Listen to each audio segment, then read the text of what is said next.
Quero esclarecer que a história que me ocorreu aborda um tema sensível e pode ser forte para algumas pessoas. Quero deixar isso claro antes de começar a compartilhar minha história. Essa experiência tão horrível pela qual meus pais e eu passamos já faz alguns anos.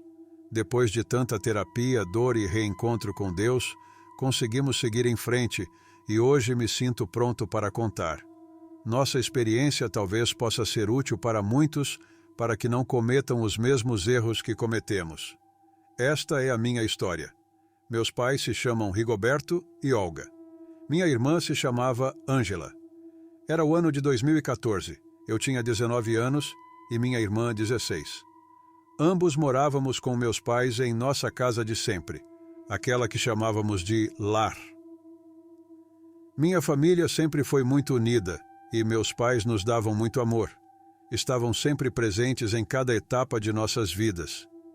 Embora não tivéssemos muito dinheiro, éramos muito felizes e vivíamos confortavelmente. Sempre fomos uma família de classe média. Meu pai é professor universitário e minha mãe é dona de casa. Tudo estava bem até aquele momento, ou pelo menos era o que pensávamos, até que um dia minha mãe encontrou minha irmã sem vida em seu quarto. Ela havia tirado a própria vida cortando-se com uma navalha e seu corpo estava na cama, em meio a uma grande mancha de sangue. Ainda me lembro daquele dia. Eu estava na universidade, meu pai estava trabalhando, dando aulas como de costume. Ambos saímos muito cedo de casa, pois começávamos às 7 da manhã. Minha irmã entrava mais tarde, então minha mãe a levava para a escola todos os dias. Naquela manhã, minha mãe conta que bateu na porta de minha irmã, pois faltavam apenas 5 minutos para ela entrar na escola. Embora não fosse incomum Ângela sempre demorar muito para se arrumar e, portanto, se atrasar, desta vez minha mãe achou estranho não ouvir nenhum barulho em seu quarto, nem a água do chuveiro ou o secador de cabelo como todas as manhãs.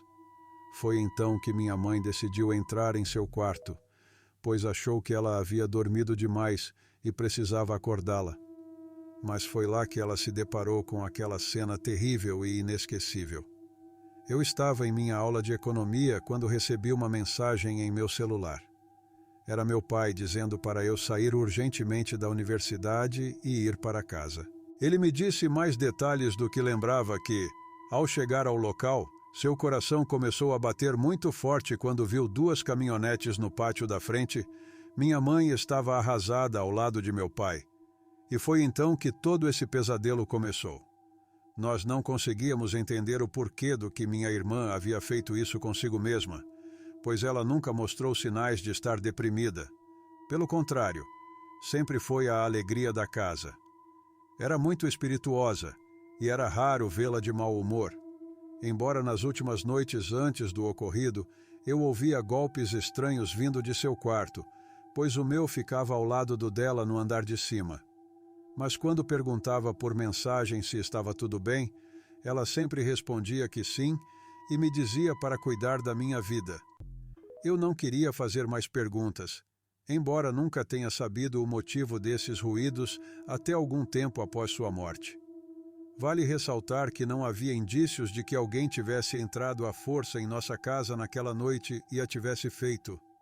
Não foram encontradas impressões digitais de outra pessoa e, pela natureza do ferimento, os médicos legistas confirmaram que foi ela mesma quem o fez. Logo após o sepultamento, muitas coisas estranhas e inexplicáveis começaram a acontecer em minha casa. Lembro-me que naquela mesma noite, depois do sepultamento, fui para minha casa, pois meus pais ainda estavam com meus parentes, mas eu queria ficar sozinho.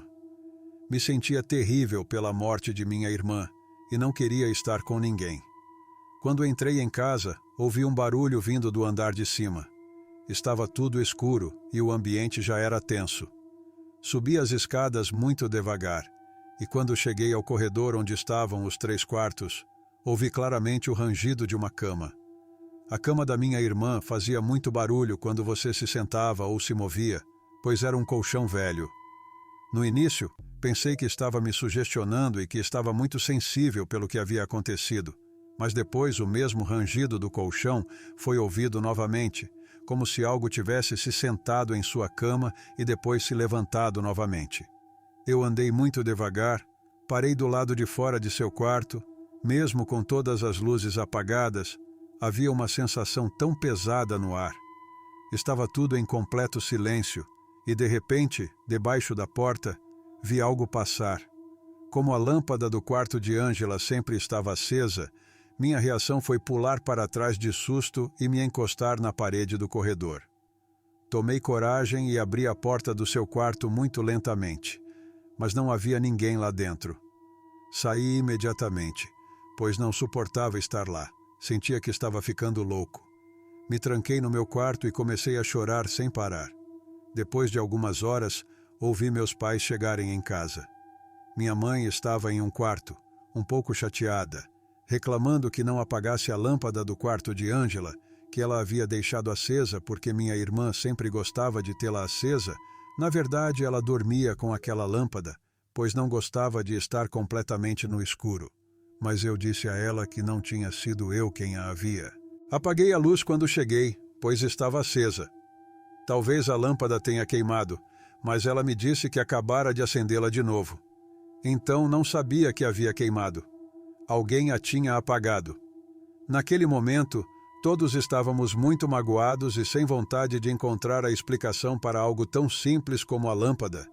Então, a deixamos assim.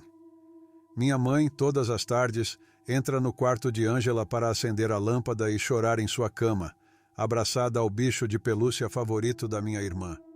Meu pai me dizia para não a incomodar, e eu só me trancava no meu quarto e colocava meus fones de ouvido para não ouvir seu choro horrível. Os dias passaram. Uma tarde, cheguei em casa de um amigo por volta das 7 da tarde. Eu estava trabalhando em um projeto da faculdade em equipe. Lembro-me de entrar em casa e, como de costume, ouvi o choro da minha mãe vindo do quarto da minha irmã. Isso já era muito comum para mim. Simplesmente subi as escadas e fui direto para o meu quarto para tomar um banho e depois descer para jantar algo. Mas o choro não parava. Nunca parou durante todo o tempo em que estive tomando banho e trocando de roupa. Eu não sabia o que dizer a ela. Então desci as escadas e fui para a cozinha fazer algo rápido para comer. De repente recebi uma mensagem do meu pai dizendo: Miguel, sua mãe e eu estamos na casa da sua tia Carmen. Chegaremos em casa logo. Deixei o celular cair no chão. Não há como descrever o medo terrível que percorreu meu corpo ao ler essa mensagem e perceber que minha mãe nunca esteve em casa. Quem estava chorando no quarto da minha irmã com a voz da minha mãe? Eu senti muito medo. O medo invadiu todo o meu corpo, mas mesmo assim subi as escadas para descobrir o que estava acontecendo. Mas o choro já não se ouvia e a lâmpada se apagou. Eu fiquei parado atrás da porta daquele quarto e, de repente, ouvi risadas com a mesma voz da minha mãe. Abri a porta de uma vez, acendi a luz e as risadas pararam naquele mesmo momento. Não havia ninguém, absolutamente ninguém naquele quarto. Eu soube que algo não estava certo. Pensei que talvez fosse Ângela querendo se manifestar de alguma forma conosco, mas não dessa maneira tão aterrorizante. Desci para a sala chorando, e neste momento meus pais estavam chegando. Ao me verem assim, imediatamente vieram comigo para perguntar o que tinha acontecido, e eu tive que contar tudo. Em vez de ficarem surpresos, eles simplesmente me abraçaram. Meu pai me disse que eles também tinham ouvido coisas vindo daquele quarto, mas não queriam me dizer nada para não me assustar, já que o que estávamos vivendo com a morte da minha irmã já era horrível o suficiente. Minha mãe afirmou com firmeza que era Ângela, que ela havia todas as noites entrando em seu quarto e se aproximando da cama dos meus pais para observá-los enquanto dormiam. Minha mãe havia deitada e falava com ela, mas ela não fazia nenhuma expressão, apenas os observava. Eu disse à minha mãe que aquilo não era normal, que não acreditava que fosse minha irmã, e meu pai concordava comigo, mas minha mãe estava tão cega pela dor e queria se apegar à ideia de que minha irmã ainda estava em casa, entre nós. Ela até nos repreendeu por dizer que aquilo não era normal, nos dizendo que Ângela nos ouvia e que não gostaria de se sentir excluída da família só porque não estava mais neste plano. Depois disso, ela se retirou para seu quarto. Meu pai aproveitou para me dizer que estava muito preocupado com minha mãe e com os eventos que estavam ocorrendo em nossa casa, pois não eram apenas no quarto de Ângela, pois ele me contou que na noite anterior ele estava na cozinha lavando a louça, enquanto minha mãe e eu já estávamos em nossos quartos. Ele disse que ouviu a voz da minha irmã vindo das escadas, dizendo: "Papai." Ele deixou cair a xícara que estava lavando de susto e sei que caminhou até as escadas, mas não havia ninguém lá. Enquanto ele estava de pé, olhando para cima, algo o empurrou. Uma força estranha e inexplicável o fez cair, batendo os joelhos em um degrau, e ele me mostrou um grande hematoma que tinha feito no joelho esquerdo. Ele não sabia o que tinha sido, pois não havia absolutamente nada que pudesse tê-lo empurrado. Foi algo que ele não contou à minha mãe, mas ele sabia que algo muito ruim estava em nossa casa, e não era precisamente minha irmã. Para esse ponto, eu já estava bastante preocupado. Então, conversando sobre tudo isso com meu melhor amigo, ele me disse que deveríamos procurar um daqueles que supostamente falam com os mortos para descobrir se realmente era minha irmã quem estava fazendo todas essas coisas. Então, ao chegar em casa, comecei a procurar na internet por alguém que fizesse isso, até que encontrei um senhor que morava em uma cidade muito próxima à nossa e que fazia esse tipo de trabalho. Depois de discutir com meus pais e convencê-los, eles concordaram que esse homem viesse até nossa casa. Lembro-me de que esse senhor chegou em uma noite chuvosa e desde que entrou em nossa casa, antes mesmo de se apresentar, nos disse: "Aqui há algo muito ruim e não acredito que seja um defunto." Consegui ver o terror nos olhos dos meus pais e, sendo honesto, eu também estava aterrorizado, mas tive que engolir todo esse medo, por assim dizer, pois tinha que ser a fortaleza para meus pais enfrentarem o que estava por vir. Sentamos à mesa da sala e todos nos sentamos. Esse homem nem mesmo perguntou a causa da morte da minha irmã. Na verdade, eu nunca lhe disse seu nome. Ele apenas nos disse que estava quase certo de que não era ela quem estava tirando a própria vida e que tínhamos que deixar aquela casa o mais rápido possível. Meu pai, um pouco irritado, pediu mais contexto sobre o que ele estava dizendo, pois era o que menos acreditava que alguém poderia invocar pessoas que já haviam falecido. Meu pai estava muito cético no início, mas depois tudo mudou. Minha mãe, por outro lado, contava a esse senhor que ela conseguia sentir a presença de minha irmã e também contou que havia todas as noites, em pé na beira de sua cama. Minha mãe estava convencida de que se tratava de Ângela, que queria fazê-la saber que estava bem e que ainda estava entre nós. No entanto, esse homem a interrompeu dizendo: "Senhora, você é a que está mais em perigo, pois é a mais suscetível a entidades malignas entrarem em você. Posso garantir que não é sua filha quem você vê.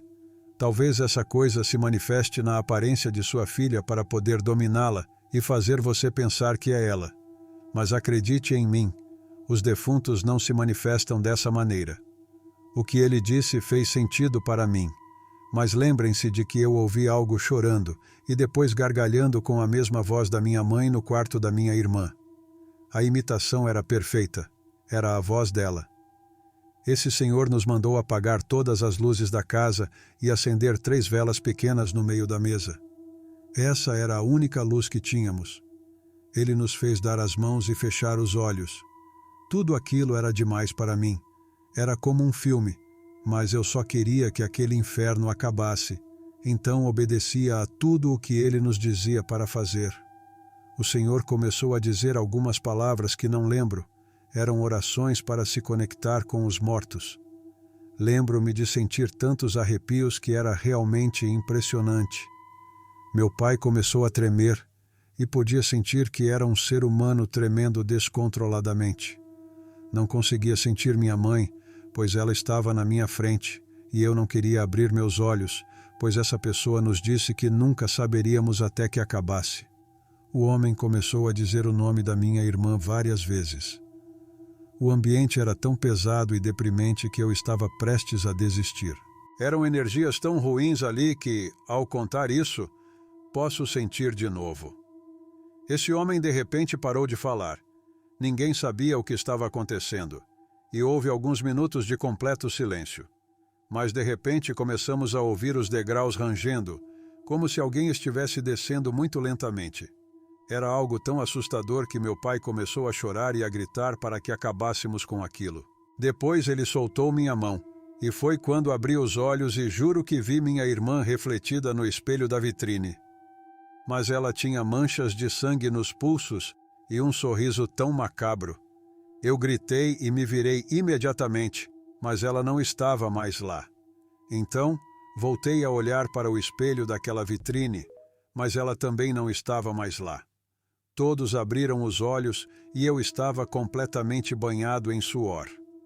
Minha mãe e meu pai choravam, mas ninguém dizia uma palavra. Estávamos todos atônitos com tudo o que havia acontecido naqueles minutos.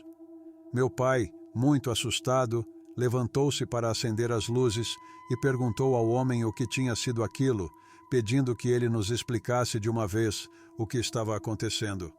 O homem respondeu: "Consegui falar com sua filha. Ela está muito consternada com vocês. Diz que estão em perigo por causa de uma entidade maligna que as perseguia desde dias antes de sua morte." Ele não conseguiu me dizer mais nada, mas disse algo sobre um homem chamado Esteban. Perguntou-nos se conhecíamos alguém com esse nome, e meus pais disseram que sim, que era a melhor amiga de Ângela. O senhor disse que ela sabia o que tinha acontecido e que tínhamos que falar com ela. Depois disso, ele disse que não podia fazer mais nada, pois o que ele sabia fazer era apenas se comunicar com os mortos, mas não tinha experiência em lidar com essas entidades malignas. Portanto, recomendou que benzêssemos a casa ou saíssemos de lá o mais rápido possível. Depois disso, ele se retirou e nem mesmo quis nos cobrar. Parecia muito apressado para sair dali. Meus pais e eu ficamos pior do que estávamos. Eu disse a eles para irem embora da casa naquela noite, para ficarem com minha tia Carmen, e que eu ficaria algumas noites para benzer a casa e voltaria quando tudo estivesse resolvido. Embora no início eles tenham se recusado a me deixar sozinho, depois os convenci e disse que ficaria bem, que se algo acontecesse, eu sairia da casa e iria para a casa da minha tia. Meu pai concordou pelo bem da minha mãe, então naquela mesma noite eles arrumaram as coisas e foram embora, e eu fiquei completamente sozinho naquela casa. Naquela noite, me tranquei no meu quarto e comecei a orar e meditar para poder me proteger do que quer que estivesse habitando aquela casa. As horas passaram e, na madrugada, ouvi um barulho muito alto. Era como se alguém estivesse andando pela casa, batendo portas e quebrando coisas. Eu estava aterrorizado, mas lembrei-me das instruções do homem e fiquei no meu quarto, rezando para que tudo acabasse logo. O barulho continuou por um tempo que parecia interminável, até que finalmente parou. A manhã chegou e eu estava exausto, mas ainda assim decidi investigar o que havia acontecido. Saí do meu quarto e fui verificar a casa. Não havia sinais de invasão ou arrombamento, mas tudo estava revirado, como se um furacão tivesse passado por ali. Decidi então ligar para minha tia Carmen e contar o que estava acontecendo. Ela ficou chocada e disse que viria me buscar imediatamente. Enquanto esperava, decidi ir até a casa da melhor amiga da minha irmã, Esteban, para descobrir o que ela sabia sobre tudo aquilo. Quando cheguei lá, ela me contou uma história assustadora. Ela disse que antes da morte da minha irmã, elas estavam brincando com um tabuleiro de Ouija e que algo estranho aconteceu. O espírito que contataram disse coisas terríveis e ameaçadoras, e desde então coisas estranhas vinham acontecendo com elas. Esteban estava convencida de que algo maligno tinha sido invocado naquela noite e que estava ligado à morte da minha irmã.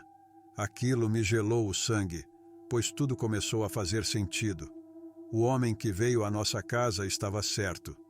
Não era minha irmã quem estava fazendo aquelas coisas. Era algo muito mais sinistro e perigoso. Decidi então seguir o conselho do homem e buscar ajuda de pessoas que soubessem lidar com entidades malignas. Com a ajuda de especialistas, conseguimos limpar a casa e afastar a entidade que estava nos assombrando. Minha família nunca mais voltou a morar naquela casa, e eu nunca mais fui o mesmo depois daquela experiência. A morte da minha irmã foi uma tragédia que nos marcou para sempre, mas também nos mostrou o quanto somos vulneráveis ao desconhecido e ao sobrenatural. Como algo de vidro se quebrando no chão do quarto de Ângela, eu me levantei imediatamente e fui verificar o que tinha acontecido. Ao entrar em seu quarto e acender a luz, vi que era a lâmpada dela, que ela sempre deixava acesa, estava no chão em pedaços. Eu fechei a porta e voltei correndo para o meu quarto, deitei na minha cama e tentei dormir. Não queria mais pensar em nada. Tentei me perder nos meus sonhos. Passou mais ou menos 1 hora e eu estava quase dormindo quando senti algo me abraçando. Meu coração começou a bater muito rápido. Abri os olhos, mas não queria me mexer. Não queria nem respirar. Aquela coisa estava me apertando cada vez mais forte. Eu queria chorar, mas me segurava o máximo que podia. Comecei a rezar em minha mente, dizendo a mim mesmo que nada poderia me machucar, muito menos algo que não estava neste plano terreno. Não sei quanto tempo passou, mas para mim foram séculos, quando de repente não senti mais nada. Nesse momento, acendi a luz e tirei as cobertas da minha cama, e claro que não havia ninguém ali. A noite transcorreu normalmente para mim. No dia seguinte, meus pais me ligaram para ver como eu estava, pois estavam muito preocupados comigo. Eu não contei a eles, é claro, o que tinha acontecido comigo. Disse que tudo tinha estado tranquilo, pois não queria mais angustiá-los. Naquele dia, nós 3 fomos procurar Esther, a melhor amiga da minha irmã. Explicamos à mãe dela o que estava acontecendo e ela concordou em deixarmos falar com ela, mas com a condição de que ela estaria presente, e sendo menor de idade, isso era o correto. Esther desceu as escadas e, ao ver, não ficou pálida. Seu rosto ficou assustado e impressionado ao mesmo tempo. Minha mãe a cumprimentou gentilmente, assim como meu pai e eu. Sua mãe nos disse que iríamos perguntar sobre o que estava acontecendo com Ângela em seus últimos dias, para entendermos o motivo de seu ato. Minha mãe quase implorou para que ela contasse tudo o que soubesse, e, embora no início ela tenha dito que não sabia de nada, ao ver a desesperação da minha mãe, concordou em nos contar. Ela nos disse: "Tudo começou algumas semanas atrás, quando Ângela me contou que queria tentar um método para que Ulisses, o garoto que ela sempre gostou desde que entramos no ensino médio, prestasse atenção nela. Ela me disse que iria a uma bruxa que fazia amarrações e esse tipo de coisa. Eu, é claro, disse a ela que estava louca. Nunca concordei que ela fizesse essas coisas e sempre tive muito medo disso. Mas ela não me ouviu. Depois de alguns dias, Ângela não era mais a mesma. Ela estava sempre de mau humor nas aulas e mal tocava na comida durante o intervalo.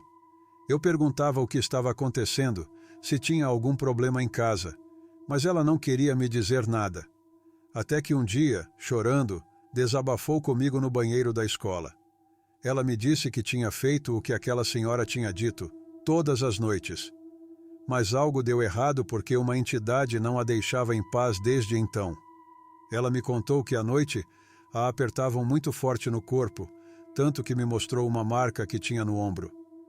Também me disse que ouvia barulhos em seu quarto à noite, que as coisas se moviam sozinhas ou caíam no chão no meio da noite sem explicação alguma. Eu a aconselhava a contar a vocês o que estava acontecendo, pois não podia enfrentar isso sozinha. Mas ela me fez jurar que nunca diria nada a ninguém, pois teria um grande castigo por ter feito o que fez, tudo para conseguir que um garoto a notasse. Isso foi o último que soube até aquele dia em que descobri o que tinha feito. Nós estávamos atônitos ouvindo Esther. Minha mãe perdeu um pouco o controle e começou a gritar com ela, perguntando por que ela não nos contou nada, que ela poderia ter salvo Angela. Mas sua mãe a defendeu e pediu que nos retirássemos. Meu pai e eu pedimos desculpas pela reação da minha mãe e saímos de lá. Era difícil acreditar que Angela tinha feito isso. Nunca soubemos com que bruxa ela tinha ido, a causadora de toda a nossa desgraça, e legalmente não pudemos fazer nada. Passaram-se as semanas e meus pais decidiram que nos mudaríamos de lá. Nem mesmo quiseram vender ou alugar a casa, pois diziam que seria um ato cruel colocar outras famílias em risco naquela casa que um dia chamamos de lar. Decidimos mudar de cidade, como mencionei. Começamos a fazer terapia, minha mãe com uma tanatóloga, pois foi difícil superar a partida de minha irmã. Também íamos à igreja quase diariamente para nos livrarmos de todas aquelas más energias daquela casa e começar a reconstruir nossas vidas. E com o tempo, conseguimos. Nunca saberemos o motivo real que levou minha irmã a fazer isso, mas estamos em paz, pois entendemos que ela agora está em um lugar melhor e que nós devemos seguir com as nossas vidas. Espero que essa experiência horrível faça com que muitos entendam que não vale a pena fazer esse tipo de prática, porque nunca se sabe o que se pode invocar. Tenham muito cuidado e sejam pessoas com energia positiva. Quanto àquela casa que chamávamos de lar, não sei o que aconteceu. Meus pais não quiseram mais saber dela. Carmen diz que continua abandonada e que nem mesmo tem mais janelas, que está em condições muito ruins. Pelo menos me alegra que ninguém a tenha ocupado, pois tenho certeza de que aquela entidade ainda está lá, esperando por sua próxima vítima. Boa noite. Eu sou Pesadelos Reais. Se você está gostando dos nossos conteúdos, não se esqueça de se inscrever no canal, curtir, comentar e compartilhar com os amigos, ajudando a espalhar o medo. Assim, você ajuda nosso canal a crescer e a trazer mais conteúdos como esse. Até a próxima história. Um forte abraço.